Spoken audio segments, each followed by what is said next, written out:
Hello दोस्तों। तो स्वागत है आपका आपके अपने नर्सिंग लर्निंग हब पर।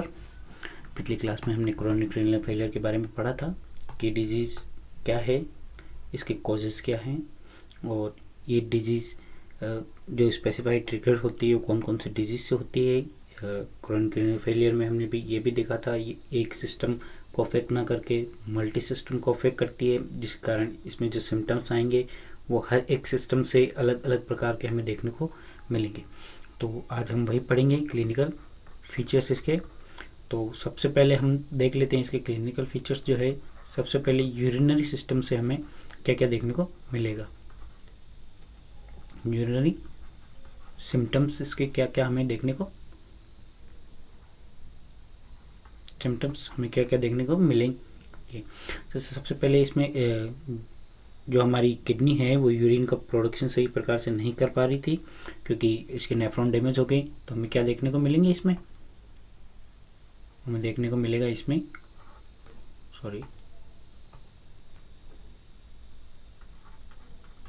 ओलिगो यूरिया, हमें ओलिगो यूरिया देखने को मिलेगा क्योंकि यूरिन का प्रोडक्शन डिक्रीज हो गया है, कम हो गया है। तो ओलिगो यूरिया उसके लिए एक हमने टर्म दी है।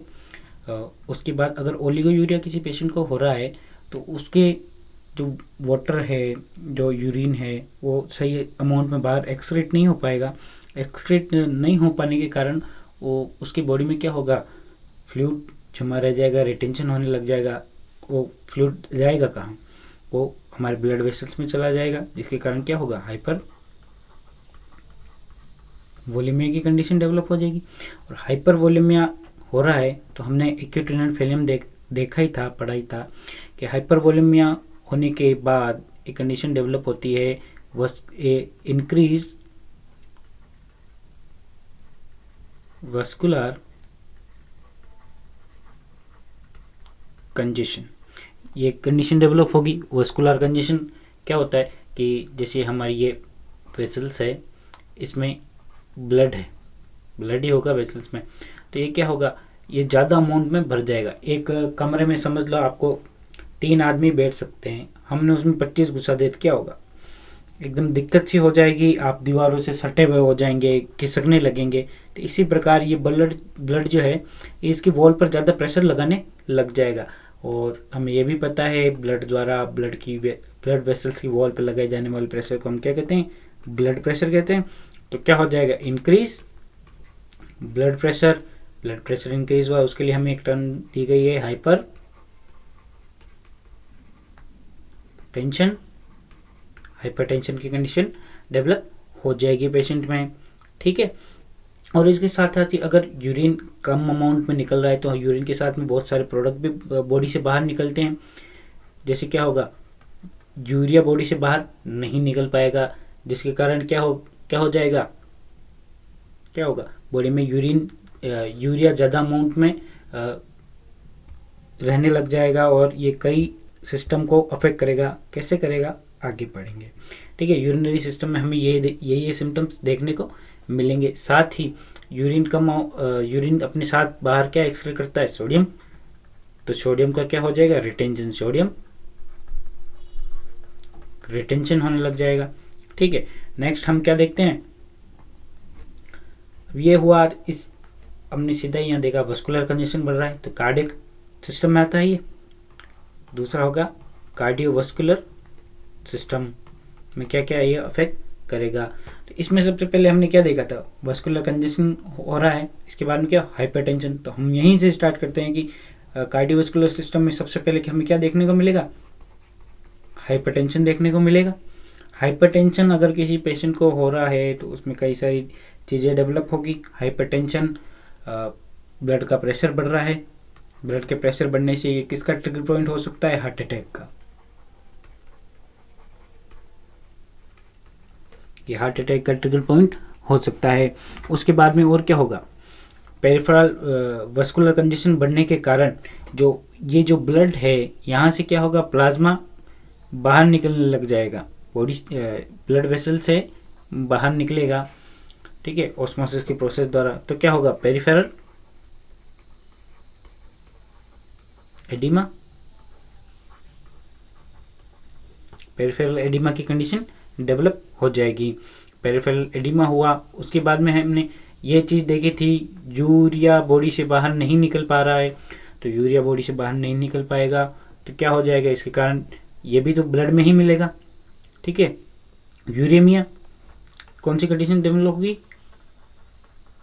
यूरेमिया।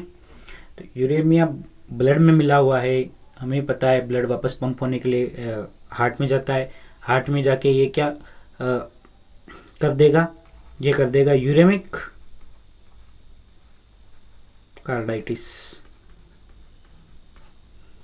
ये यूरेमिक कार्डाइटिस को ट्रिगर करेगा या कॉज करेगा। ठीक है, inflammation of cardiac layer is known as uremic carditis due to urea.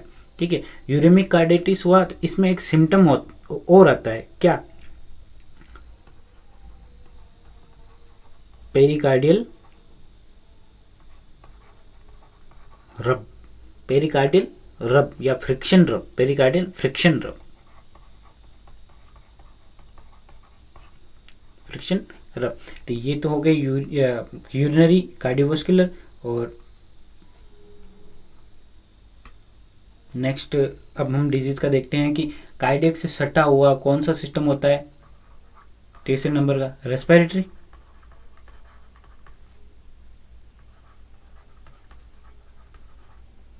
Respiratory symptoms, respiratory symptoms में क्या होगा, सबसे पहले कि यूरिया ज़्यादा बढ़ रहा है तो इससे क्या होगा, यूरेमिक। देखो ये यूरिया हर एक सिस्टम को अफेक्ट करेगा, कहीं ना कहीं इन्फ्लामेशन करवा देगा। ठीक है, या फिर उसके ऑर्गन के जो फंक्शन है उसको डिफेक्ट करने लग जाएगा, तो यूरेमिक निमोनिया,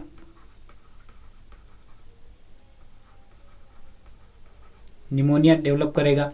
ठीक है, अब इसमें आप ही देख सकते हो निमोनिया के जितने भी सिम्टम्स होंगे इसमें हमें दिखाई देने लग जाएंगे। जैसे क्या होगा, एसओबी, एसओबी यानी शॉर्टनेस ऑफ ब्रीदिंग,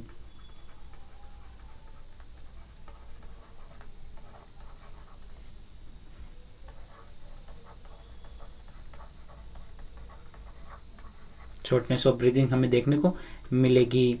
टेकिक्निया, टेक्निया हमें देखने को मिलेगा। और साथ ही साथ क्या होगा, पल्मोनरी एडिमा,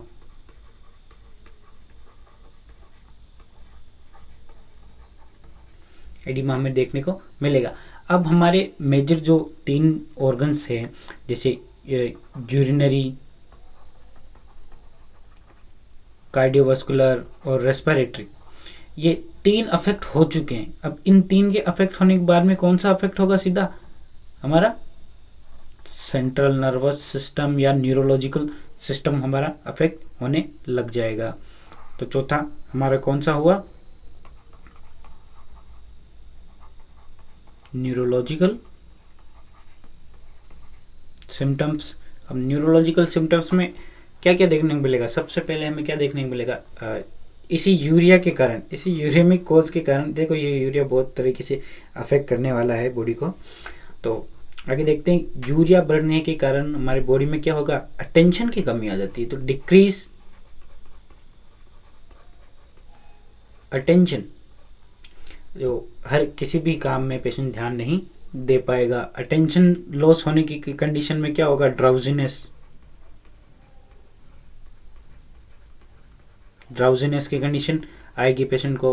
और इसी यूरिया के कारण पेशेंट को क्योंकि हमने देखा था कि सोडियम का रिटेंशन ज़्यादा हो रहा है, फॉस्फेट का रिटेंशन ज़्यादा हो रहा है, जिसके कारण पेशेंट को क्या आ सकते हैं, सीजर्स,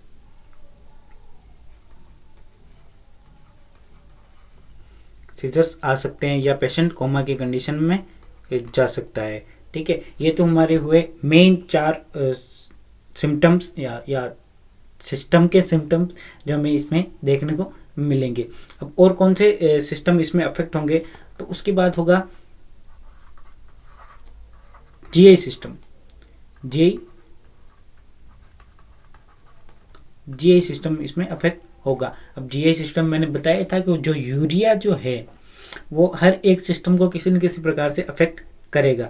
तो यूरिया यहाँ किस प्रकार से अफेक्ट करेगा, यहाँ वो क्या करवाएगा, यहाँ वो कराएगा गैस्ट्राइटिस। कौन सा गैस्ट्राइटिस? Uraemic gastritis. ठीक है, यूरेमिक गैस्ट्राइटिस। अभी इसी यूरिया के चलते और क्या होगा? Uremic uremic colitis. ठीक है, यूरेमिक कोलाइटिस, कोलोन का इन्फ्लेमेशन हो जाएगा।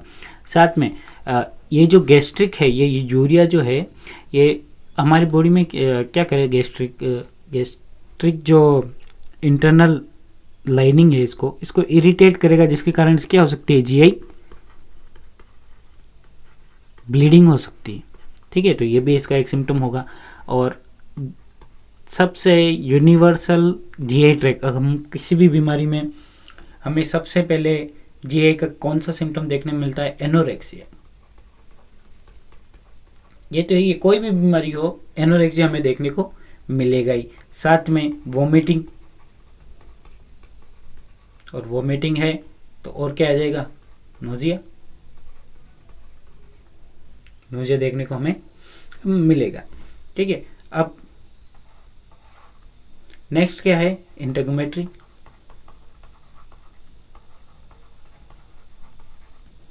इंटेगोमेट्री में हमें क्या देखने को मिलेगा? यूरिया है तो बॉडी में ज़्यादा एक्सेसिव अमाउंट में एक्यूमुलेशन होने लग जाएगा, तो उसे बोलते हैं यूरेमिक फ्रॉस्ट। ठीक है, यूरेमिक फ्रॉस्ट हो जाएगा। डिक्रीज स्किन टर्गर, ये हमें देखने को मिलेगा। ई काइमोसिस हमें देखने को मिलेगा। ठीक है, रेडिस कलर के पैच हो जाएंगे, वो हमें देखने को मिलेगा। नेक्स्ट कौन सा सिस्टम में अफेक्ट होगा? ये होगा मस्कुलोस्केलेटल।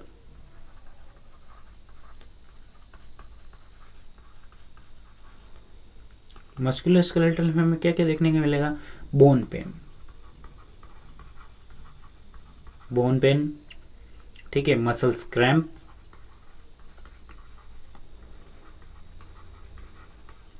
मसल्स क्रैम्प देखने को मिलेगा। ठीक है, नेक्स्ट आता है हमारा रिप्रोडक्शन।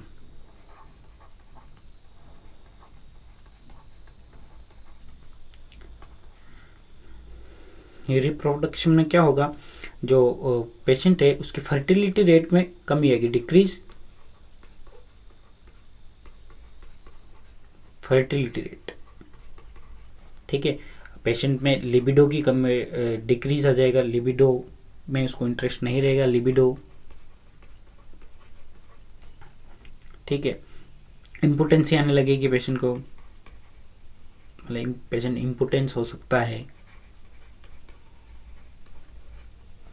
ठीक है, और नेक्स्ट है irregular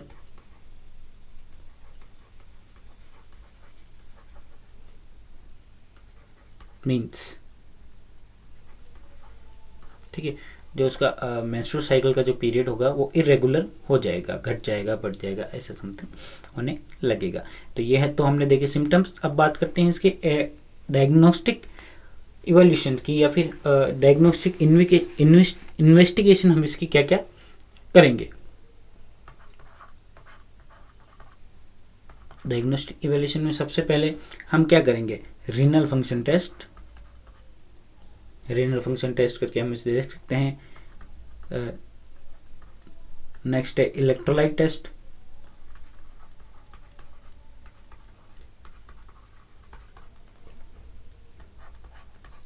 acid base balance test.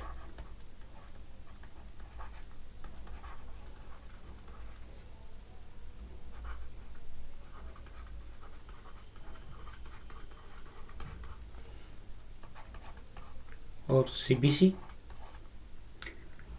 CBC में हम इसको क्या क्या असेस कर सकते हैं? सीबीसी में क्या होगा कि इसका जो हीमोग्लोबिन है वो कम होने लग जाएगा, डिक्रीज एचबी, सॉरी, हीमोग्लोबिन कम होने लग जाएगा। प्लेटलेट इसकी डिक्रीज हो जाएगी।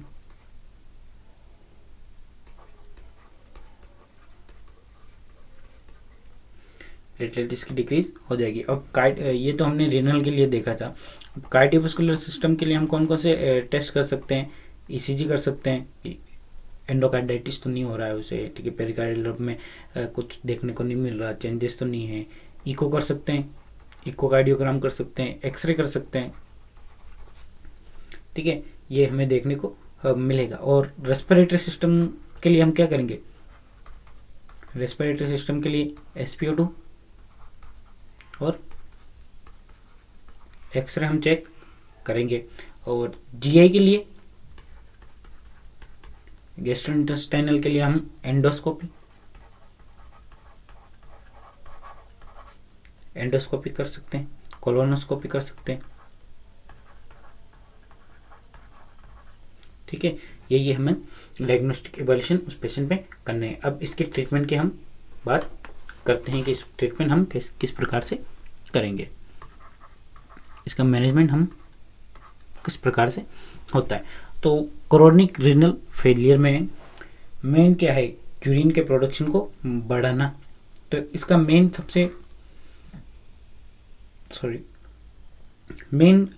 ट्रीटमेंट जो होगा वो होगा डायलिसिस। मैंने आपको एक्यूट रीनल फेलियर में बताया था। डायलिसिस 2 प्रकार का होता है, ठीक है। एक तो होता है हीमोडायलिसिस, जिसमें एक मशीन का यूज़ किया जाता है, 2 प्रकार के शंट लगाए जाते हैं, वो हम आगे क्लास में इसको फुल डिटेल में पढ़ेंगे। और एक होता है पेरिटोनियल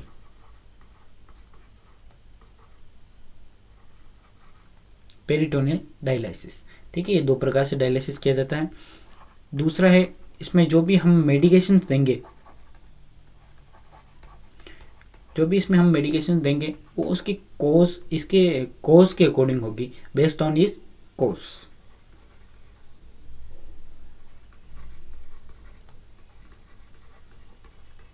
कोजेस के अकॉर्डिंग होगी।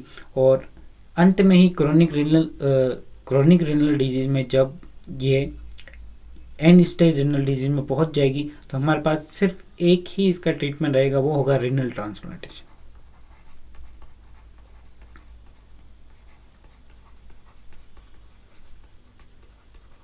यही हमारे पास रहेगा। अब हम देखते हैं मेन इसका जो हमारे लिए सही है, नर्सिंग मैनेजमेंट कह लो, नर्सिंग केयर क्या क्या होगी। तो नर्सिंग केयर में सबसे पहले इम्पोर्टेंट चीज क्या है हमारे लिए? असेसमेंट। क्या है?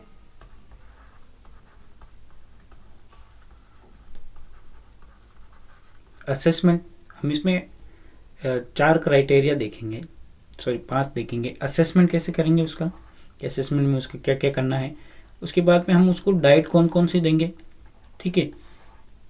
तीसरा है, उसके जो कॉम्प्लिकेशन होंगे उसको प्रिवेंट करने के लिए हम क्या क्या अवॉइड करेंगे, उसमें क्या क्या अवॉइड करेंगे उसमें। चौथा है, हम उसको किस प्रकार की एजुकेशन देंगे, एजुकेशन किस प्रकार की देनी है, ठीक है। और लास्ट है, उसे मेंटली प्रिपेयर कैसे करना है।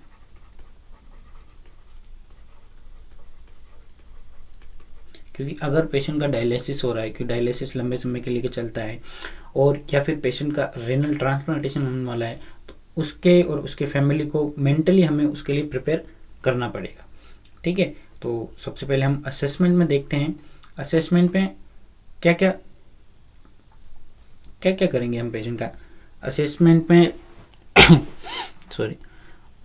हमें उसके बॉडी वेट को रेगुलर चेक करते रहना है, ठीक है। और हमें कुछ जो फाइंडिंग्स है उसको रेगुलरली असेस करना है। जैसे पोटेशियम लेवल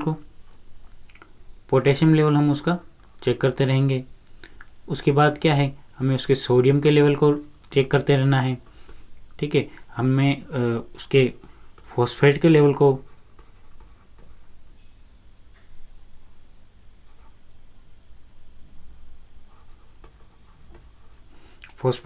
चेक करते रहना है, ठीक है। और उसके यूरिया और क्रेटिनिन को, यूरिया के लेवल को खासकर इसे तो हमें चेक करना ही है, क्योंकि अभी हमने सिम्टम्स में देखा था कि यूरिया के कारण बहुत सारी डिजीज़ हो रही है, ठीक है।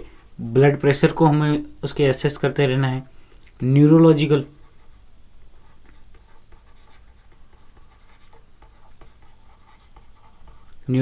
स्टेटस को हमें चेक करते रहना है। ये हम कैसे करेंगे? GCS से, ग्लासको कोमा स्केल से, जो इसको हम डिटेल में आगे फंडामेंटल की जो क्लास होगी उसमें पढ़ेंगे, ठीक है। अब है डाइट। हमें उसे डाइट कौन कौन सी देनी है।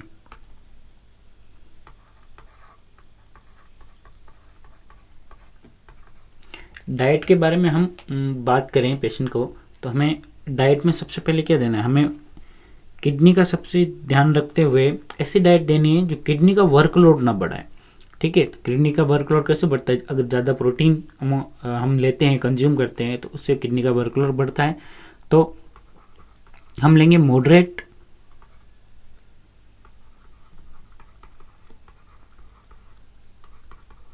प्रोटीन डाइट, ठीक है, जो क्या करेगी? डिक्रीज किडनी वर्कलोड, ये कम करेगी। नेक्स्ट हमें कौन सी डाइट देनी है? हाई कार्बोहाइड्रेट डाइट देनी है।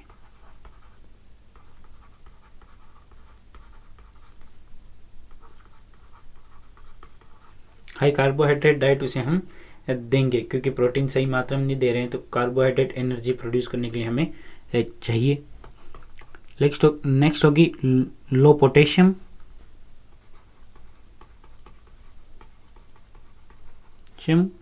And phosphorus diet,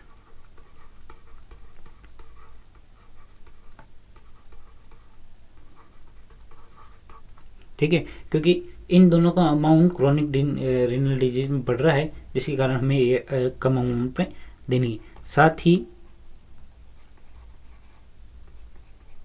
low sodium diet उसे हम देंगे, ठीक है।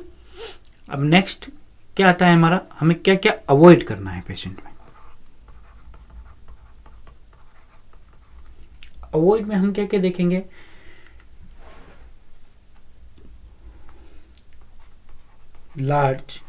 avoid large amount of IV fluids,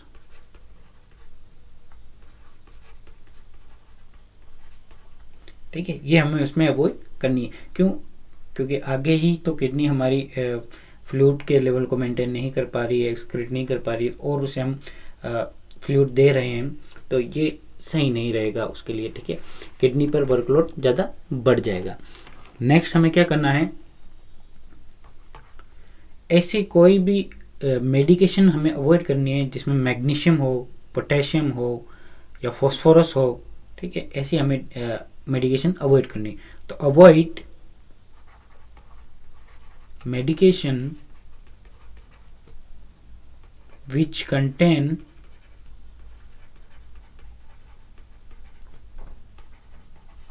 magnesium, ठीक है, पोटेशियम, फॉस्फोरस, ठीक है। ये हमें जो भी है ये मेडिकेशन हमें अवॉइड करनी है। नेक्स्ट क्या होगा? नेक्स्ट हम क्या अवॉइड कर सकते हैं इस पेशेंट में कि अवॉइड हाई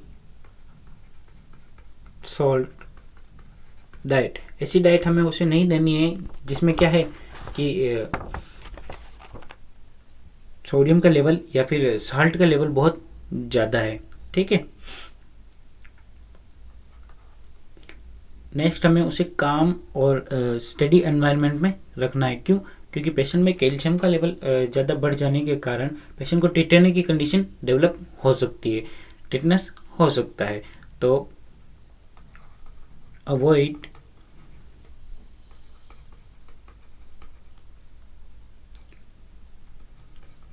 स्टिमुलेटरी एनवायरनमेंट, ठीक है, ये थी। नेक्स्ट हम देखेंगे उसको हम क्या एजुकेशन देंगे। Sorry,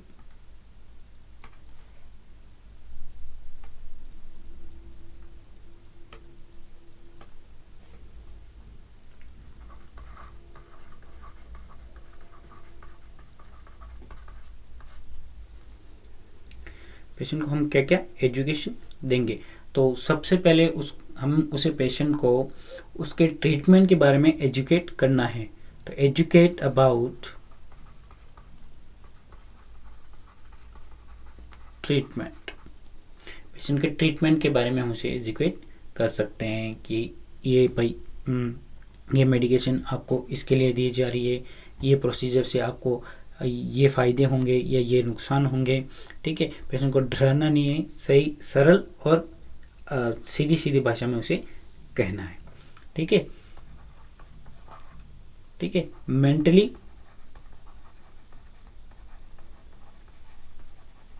prepare for dialysis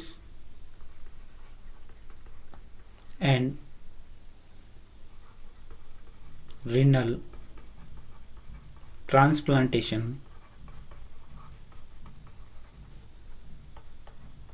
if required। ठीक है, तो इस प्रकार से हमें उसका नर्सिंग मैनेजमेंट करना है। और